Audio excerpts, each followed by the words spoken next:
BRS के कार्यकारी अध्यक्ष मंत्री केटीआर ने प्रजाकवि कालोजी नारायण राव की जयंती पर सचिवालय में उनके चित्रपट पर पुष्प अर्पित कर रहे उन्हें श्रद्धांजलि दी।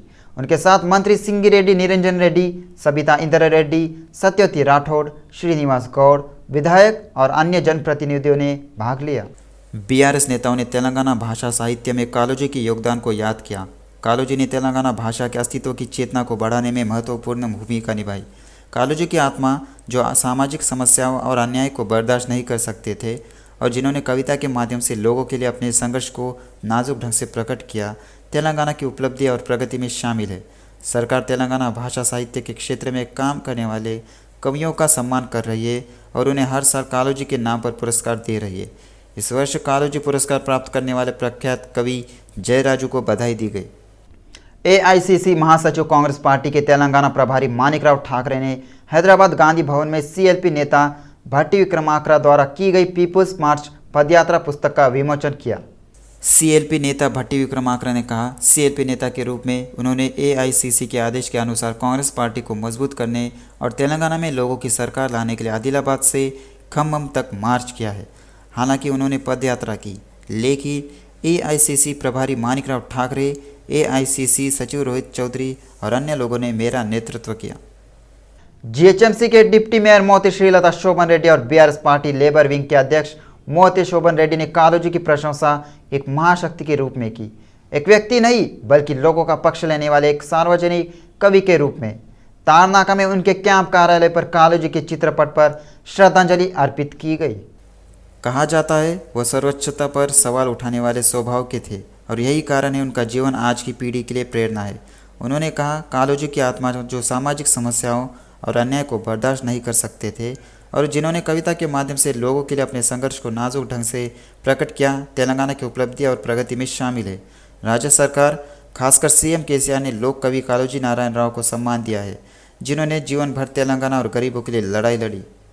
एआईएमआईएम दूध भावली के पार्षद मोहम्मद सलीम ने बहादुरपुरा विधायक मोहम्मद मुआजम खान के साथ बंडलागुड़ा और उस्मान बाग का दौरा किया।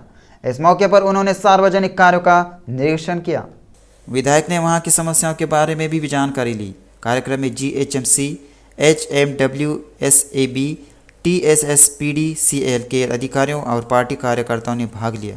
आज बहादुरपुरा कॉन्स्टिट्यूंसी के अंदर दूध बोली डिवीजन में पैदल दौरा किया गया है। इस दौरे में इस एरिया के कॉरपोरेटर जनाब मोहम्मद सलीम साहब और एक्स कॉरपोरेटर जनाब एम ए गफ्फार साहब और मजलिस इत्तेहादुल मुस्लिमीन के सदर व मोतमदीन व वर्कर्स और सारे डिपार्टमेंट के GHMC, water work department, electrical department, police department, sanitation department और दीगर डिपार्टमेंट्स के संग दौरा किया गया। ये दौरा कमाटीपुरा पीएस से स्टार्ट किया गया था, उसके बाद निकलकर बंदलगुड़ा गया, बंदलगुड़े के बाद उस्मान बाग को गए हैं, उस्मान बाग के बाद महबूब कॉलोनी, महबूब कॉलोनी के बाद चटकनीपुरा, चटकनीपुरे के बाद इस दौरे को ख़त्म किया गया। आपके चैनलों के ज़रिए अल्हम्दुलिल्लाह मुझे कहते हुए ये खुशी हो रही है, मजलिस इत्तेहादुल मुस्लिमीन और सदर मजलिस इत्तेहादुल मुस्लिमीन सदर जनाब बैरिस्टर असदुद्दीन ओवैसी साहब। तुक्कुगुड़ा नगर पालिका में स्थानीय लोगों को डबल बेडरूम घर देने के लिए बीजेपी ने धरना कार्यक्रम किया। आरोप है रंगारेड्डी जिले के महाकाल में बने डबल बेडरूम मकान स्थानीय लोगों के बजाय चंद्रायन गुट्टा, याकतापुर और मलकपेट निर्वाचन क्षेत्रों के अल्पसंख्यकों को आवंटित किए गए थे। परिणाम स्वरूप जो लोग पार्टियों और भाजपा नेताओं के खिलाफ विरोध प्रदर्शन कर रहे थे उन्हें इब्राहिमपट्टनम पुलिस स्टेशन ले जाया गया। भाजपा नेताओं और महिलाओं ने थाने के पास धरना दिया। उन्होंने कहा वह तब तक लड़ेंगे जब तक स्थानीय लोगों को डबल बेडरूम वाले घर नहीं मिल जाते और वे अवैध गिरफ्तारियों से नहीं डरते। 2 दिनों की भारी बारिश के कारण तारनाका डिवीजन के चंद्रबाबू नायडू नगर में जर्जर मकान ढह गया। इस घटना में 2 लोग घायल हो गए। मामले की जानकारी होने पर ग्रेटर हैदराबाद सिटी की डिप्टी मेयर मोती श्रीलता शोभन रेड्डी, बीआरएस श्रम विभाग के अध्यक्ष मोती शोभन रेड्डी के साथ मौके पर पहुंचे और घटना का निरीक्षण किया। डिप्टी मेयर ने स्थानीय लोगों से पूछा हादसा कैसे हुआ। घायल महिला को अन्नपूर्णा क्लिनिक अस्पताल ले जाया गया। उन्होंने डॉक्टर से उसकी स्वास्थ्य स्थिति के बारे में पूछा और उनकी आर्थिक मदद की। बाद में डिप्टी मेयर ने उनसे जर्जर मकानों में नहीं रहने को कहा। अधिकारियों को तुरंत सूचित करने की सलाह दी जाती है। उन्होंने पिछली घटना में अपना घर खोने वाले पीड़ित परिवार को डबल बेडरूम का घर देने के लिए कड़ी मेहनत करने का वादा किया। तेलंगाना राज्य सरकार द्वारा हर घर कल्याण हर गांव सड़क योजना अमल में लाई जा रही है। इस योजना के अंतर्गत हर घर के सदस्य को कल्याण योजनाओं का लाभ पहुंचाने के साथ हर गांव में सड़क निर्माण का कार्य किया जा रहा है। सरकार ने ग्रामीण सड़कों के विकास पर बहुत ध्यान दिया है। मंत्रियों विधायकों द्वारा हैदराबाद के सीमावर्ती ग्रामीण क्षेत्रों में कई विकास कार्यों का शिलान्यास किया जा रहा है। सड़कों के विकास का उद्देश्य बेहतर परिवहन सुविधा प्रदान करना है। सड़कों के निर्माण में ज़्यादातर राशि मंजूर कर उपलब्ध कराई जा रही है। मिशन भगीरथ से पेयजल समस्या का स्थायी रूप से समाधान करने का प्रयास किया जा रहा है। हाल ही में मंत्री सबिता रेड्डी और सांसद रंजित रेड्डी तथा स्थानीय विधायक काले यादव ने मोइनाबाद और चेवेला मंडलों का दौरा किया। कई विकास कार्य शुरू किए। मोइनाबाद में 11.22 करोड़ रुपए और चेवेला में 5.50 करोड़ रुपए से कई विकास कार्यों का शिलान्यास किया। सरकार परिवहन सुविधा को बेहतर बनाने के लिए सबसे अधिक फंड से सड़कों का निर्माण कर रही है। राज्य में सभी समुदाय के लोगों को सरकारी योजनाओं का लाभ पहुंचाया जा रहा है। देश के अन्य किसी राज्य में नहीं है। ऐसी योजनाएं तेलंगाना में कल्याणकारी योजनाएं अमल में लाई जा रही है। हर घर को 2 या 3 सरकारी योजनाओं का लाभ पहुंचाया जा रहा है। केसीआर द्वारा हर नामुमकिन समस्या का समाधान मुमकिन तौर से किया जा रहा है।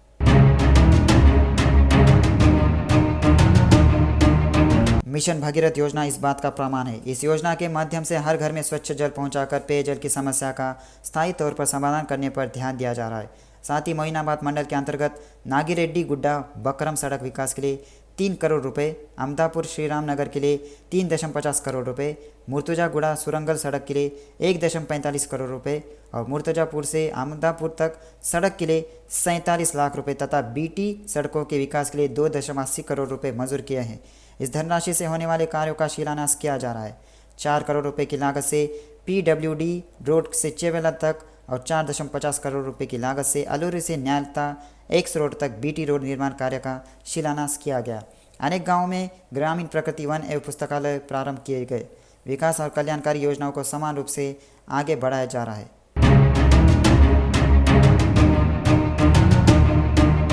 सीएम केसीआर ने भगीरथ प्रयासों से असंभव को संभव कर दिखाया है। गर्मी के दिनों में गलतर करने पर परेशानी होती है। लोगों को अपनी प्यास बुझाने में कठिनाइयों का सामना न करना पड़े, इस विचार के साथ सीएम केसीआर ने मिशन भगीरथ योजना के माध्यम से हर घर ताज़ा पानी उपलब्ध कराने का प्रयास किया जा रहा है। वहीं भारी बारिश के कारण ग्रामीण इलाकों में सड़कें क्षतिग्रस्त होती है। इन सड़कों की मरम्मत के लिए राज्य सरकार ने करोड़ों रुपए की धनराशि मंजूर की गई और विकास की गति को बढ़ावा दिया गया। गांव में कुछ सड़कें बन चुकी है, बाकी सड़कों के लिए धनराशि मंजूर हो चुकी है। उन्हें जल्द ही पूरा किया जाएगा। चुनाव तक ग्रामीण सड़कों का विकास किया जाएगा। लोगों को किस तरह की कल्याणकारी योजनाओं की ज़रूरत है और उनकी ज़रूरतों के मुताबिक उन्हें लागू किया जा रहा है।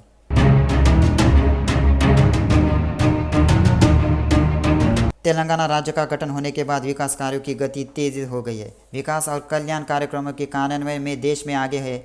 हर घर में कल्याणकारी फल पहुंचाने और शहरों में रोशनी के रूप में गांवों में प्रगति की रोशनी देने का सम्मान मिला है।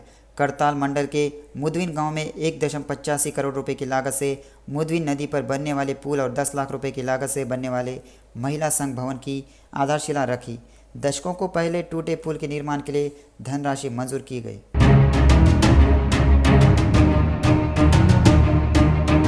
बारिश के मद्देनजर कमिश्नर रोनाल्ड रोज ने अनुरोध किया है, कोई भी व्यक्ति जीएचएमसी के अंतर्गत आने वाले मैनहोल और कैच पिट के ढक्कन न खोले। बाढ़ के दौरान मैनहोल के ढक्कन खुले रहने और पानी जमा होने के से दुर्घटना होने की संभावना रहती है। सड़क पर बने हैं।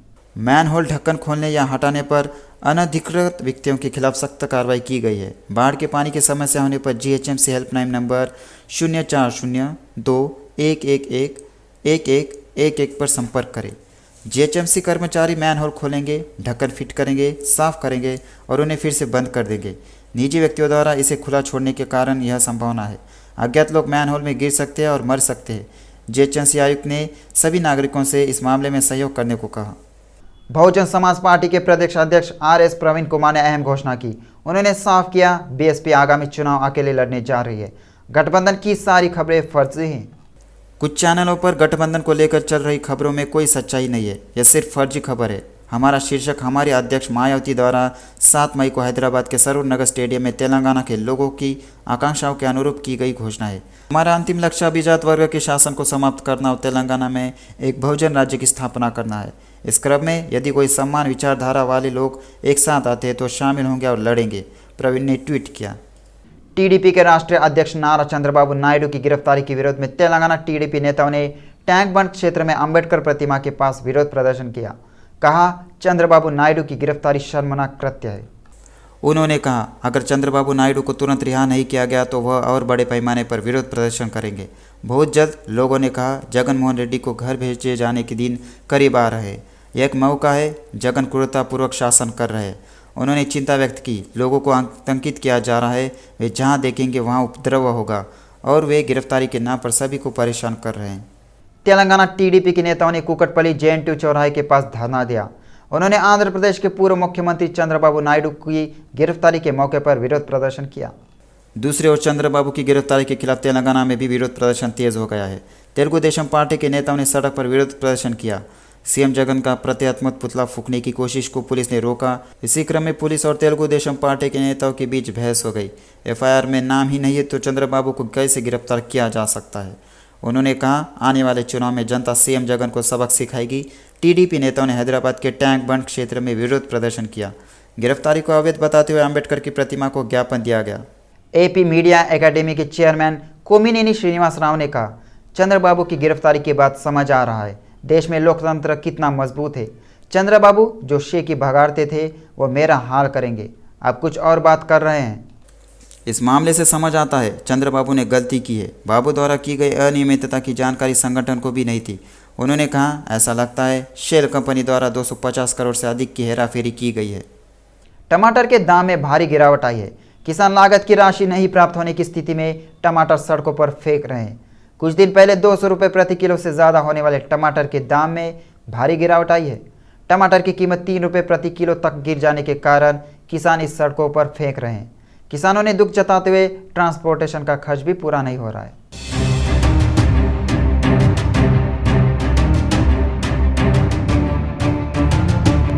अब तक गिरावट पर चल रहे टमाटर के दाम आज सबसे निचले स्तर पर आ गए हैं। 200 रुपये प्रति किलो से लेकर 200 रुपये प्रति क्विंटल। इससे टमाटर उत्पादक किसान रो रहे हैं। टमाटर की लागत में खर्च अधिक होने के ट्रांसपोर्टेशन खर्च भी बढ़ने से किसानों को मुनाफा नहीं हो रहा है। हाल ही में आंध्र प्रदेश के कर्नूल जिले के पत्तीकोंडा बाजार में टमाटर की कीमत 100 रुपये से 200 रुपये प्रति क्विंटल के बीच है। किसान संघर्ष कर रहे हैं क्योंकि वे इस कीमत पर अपनी फसल बेचने और भंडारण करने में असमर्थ है।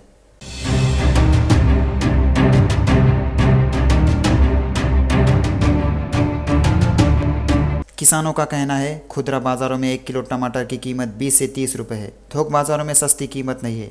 उर्वरक, खेती और मजदूरी की लागत के अलावा भले ही पूरी फसल बिक जाए, परिवहन लागत भी कवर नहीं होती है। खेती की लागत के अलावा परिवहन लागत के बोझ के डर से कुछ किसान टमाटर सड़क पर फेंक रहे हैं। कुछ किसान फसल को खेतों में ही छोड़ रहे हैं।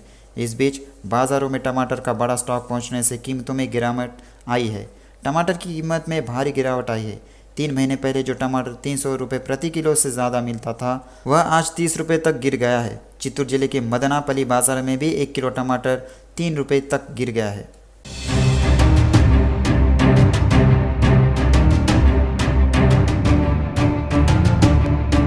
कर्नूल जिले के पत्तीकोंडा, पापिली और अन्य बाज़ारों में टमाटर की कीमत में भारी गिरावट आई है। 2 सप्ताह पहले 1 किलो रुपये था, आज यह गिरकर 30 रुपये पर आ गया है। किसानों का कहना है वे बाजार में 1 किलो टमाटर नहीं बेच पाते, इसलिए मवेशियों को टमाटर खिला देते हैं।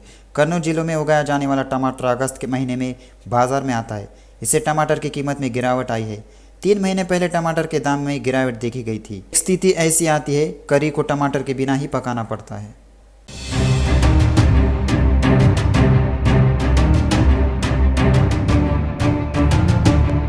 टमाटर की जगह नॉनवेज खरीदने की नौबत नहीं आई। टमाटर की कीमत प्रति किलो 10 रुपये है। 300 के समय कुछ किसान करोड़पति बन गए। वही टमाटर उगाने वाले अब आंसू बहा रहे हैं। 30 पैसे में 1 किलो टमाटर नहीं बेच पाते, सड़कों पर फेंक देते हैं। कुछ किसान मवेशियों को चरा रहे हैं। किसानों का कहना है कि टमाटर के दाम में भारी गिरावट के कारण ऐसी स्थिति है कि उन्हें कम से कम लागत नहीं मिल पा रही है।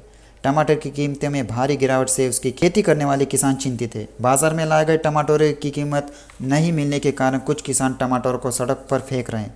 कुछ अन्य किसान टमाटर को मवेशियों के चारे के रूप में उपलब्ध करा रहे हैं। किसानों को बाजार में टमाटर का न्यूनतम मूल्य नहीं मिल रहा है।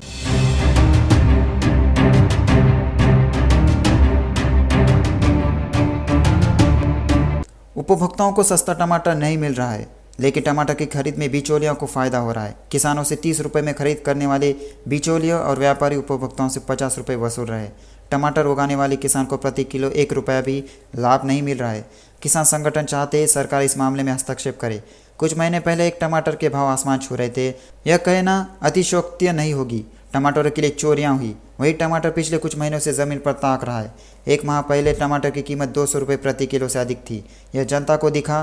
बाद में दाम दिन ब दिन कम होते गए और इस महीने में तो एकदम कम हो गए और व्यापारियों व किसानों को घाटे में धकेल दिया।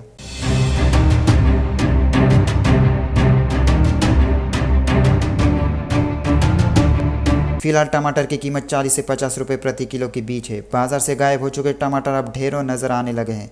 कीमतों में इस गिरावट से किसानों को नुकसान हो रहा है। इस पर टमाटर व्यापारी कहना है, मदनापल्ली बाजार से टमाटर का आयात किया जा रहा है और कीमत गिर गई है और थोक बाजार में टमाटर के खरीदार नहीं है। व्यापारियों को शिकायत है, उन्हें भी नुकसान हो रहा है क्योंकि पहले खरीद गया माल अगले दिन भी गिर रहा है।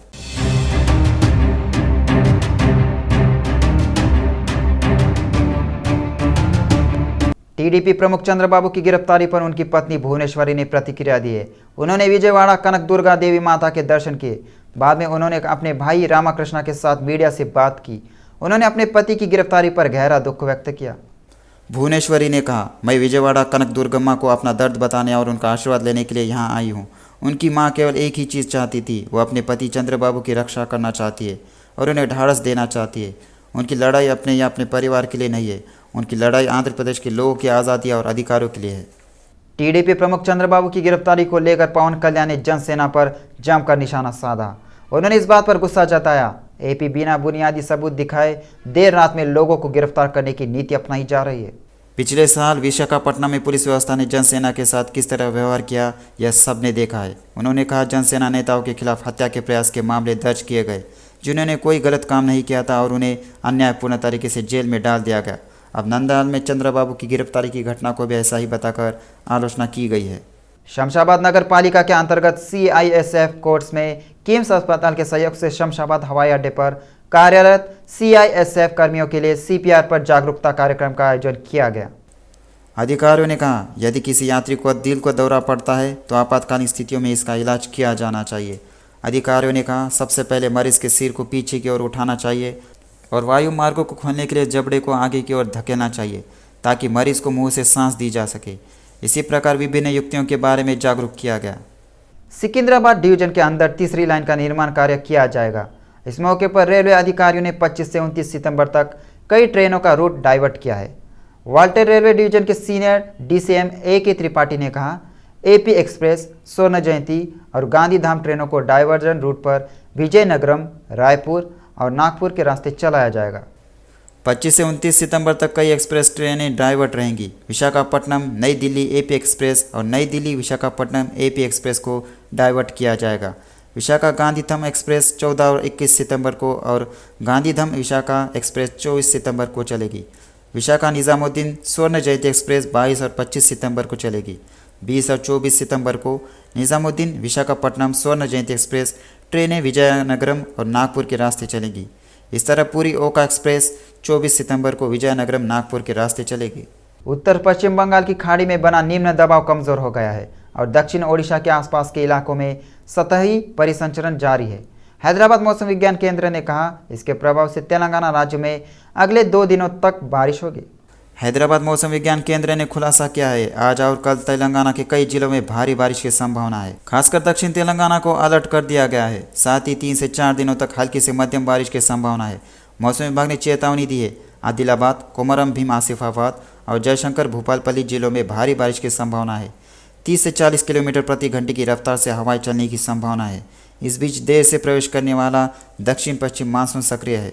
9 सितंबर से मौसम बदलाव की संभावना है और इस बार IMD भविष्यवाणी कर रहा है, उत्तर पूर्वी मानसून का आगमन जल्द शुरू हो सकता है। तेलंगाना के मुख्यमंत्री केसीआर द्वारा बीसी समुदाय के बच्चों को शिक्षा उपलब्ध कराने में योजनाएं अमल में ला रहे हैं। उनकी शिक्षा को महत्व दिया जा रहा है। इस तरह की योजना देश के किसी अन्य राज्यों में अमल नहीं हो रही है। अकेले गुरुकुल पर सालाना 880 करोड़ रुपए खर्च किए जा रहे हैं।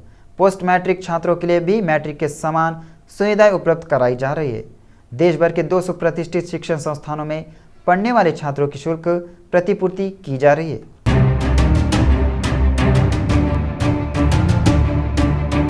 तेलंगाना राज्य सरकार द्वारा योजना के नाम पर प्रक्रिया तय की जा रही है। वहीं मुख्यमंत्री केसीआर और बीसी बच्चों की शिक्षा की इतना महत्व दे रहे हैं जितना देश में कोई नहीं है। संयुक्त राज्य में तेलंगाना में 19 गुरुकुल को बढ़ाकर सब राष्ट्रीय में 327 कर दिया गया है और केवल एक गुरुकुल सालाना 880 करोड़ रुपए खर्च किए जा रहे हैं। वहीं सीएम ने शैक्षणिक वर्ष से देश के 200 प्रतिष्ठित शैक्षणिक संस्थानों में पढ़ने वाले बीसी छात्रों को शुल्क प्रतिपूर्ति देने की अनुमति पहले ही दे दी गई है और वे नाम, लोगों और प्रक्रियाओं को अंतिम रूप देने के लिए बैठक की जा रही है। एक और वरदान की घोषणा की गई है और अब से सरकार ने प्री मैट्रिक छात्रावास के छात्रों की तरह ही पोस्ट मैट्रिक छात्रों को सुविधाएं प्रदान करने के लिए एक संयुक्त उद्यम जारी किया है। इससे राज्य के 34,000 बीसी छात्रों को फायदा होगा।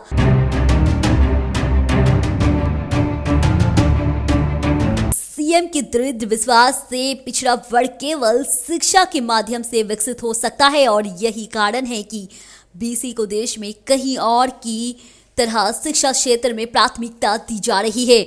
केंद्र शासित प्रदेश में बीसी छात्रों के लिए पढ़ाई का कोई मौका नहीं है, लेकिन सौराष्ट्र में सीएम बीसी को छात्रों को बड़ा फायदा दे रहा है।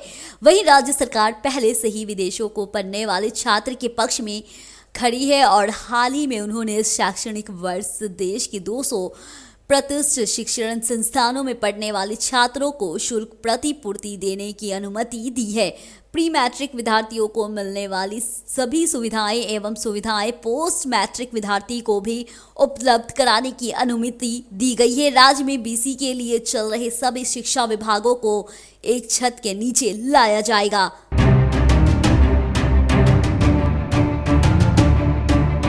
तेलंगाना राज्य सरकार द्वारा अकेले गुरुकुल पे सालाना 800 करोड़ रुपए खर्च होते हैं। पिछले सरकारों के दौरान बीसी के साथ बेहद अन्याय हुआ था। तेलंगाना केवल 19 गुरुकुल थे जिसमें केवल 7,580 छात्र शिक्षा पाते थे। दरअसल जो आबादी के 56 से 89% हिस्सा है उसमें पिछली सरकारों ने शिक्षा क्षेत्र में उचित स्थान नहीं दिया है। अधिक गुरुकुल स्थापित करने की कितनी ही बार गुहार लगाई, शासकों ने कोई ध्यान नहीं दिया। उसके बीसी बच्चों को जाति कर्मियों तक ही समेत रखने की साजिश रची। हालांकि प्रभावी ढंग से अध्ययन करने की आशा है, लेकिन कई लोग को वित्तीय संसाधनों की कमी के कारण अपनी पढ़ाई छोड़नी पड़ती है। सीएम केसीआर ने शिक्षा के क्षेत्र में बीसी को प्राथमिकता दी है। केसीआर को 327 गुरुकुल स्थापित करने और 1,77,508 लोगों को शिक्षा प्रदान करने का गौरव प्राप्त करता है। सरकार इसके लिए सालाना 880 करोड़ रुपए खर्च कर रही है। सीएम जिले में डिग्री कॉलेज की स्थापना कर वंचित बच्चों के जीवन में रोशनी ला रहे हैं।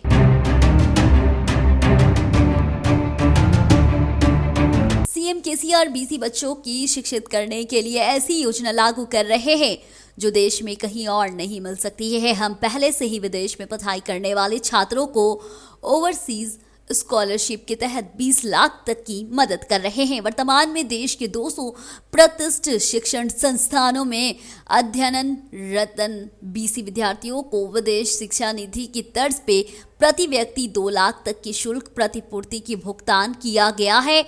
वहीं ये योजना इसे शिक्षण वर्ष से लागू करने की घोषणा की गई है। योजना के नाम, लोगों और प्रक्रियाओं को विमोचन करने के लिए हैदराबाद में एक बैठक आयोजित की जा रही है। इस योजना से प्रति वर्ष 10,000 विद्यार्थियों को लाभ होगा तथा लाभार्थियों की संख्या और वृद्धि होगी। छात्रों की बढ़ती संख्या के अनुसार बजट आवंटन किया जाएगा।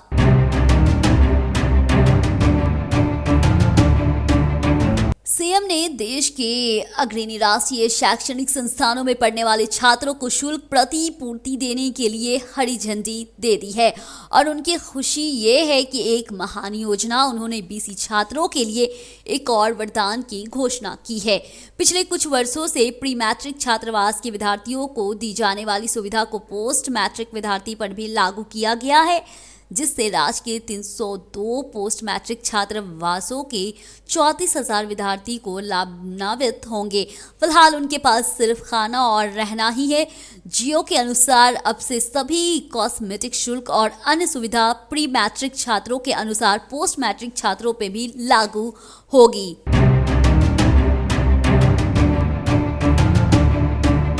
राज्य सरकार द्वारा क्रियान्वित योजना में बीसी की अधिकांश हिस्सा दिया जा रहा है।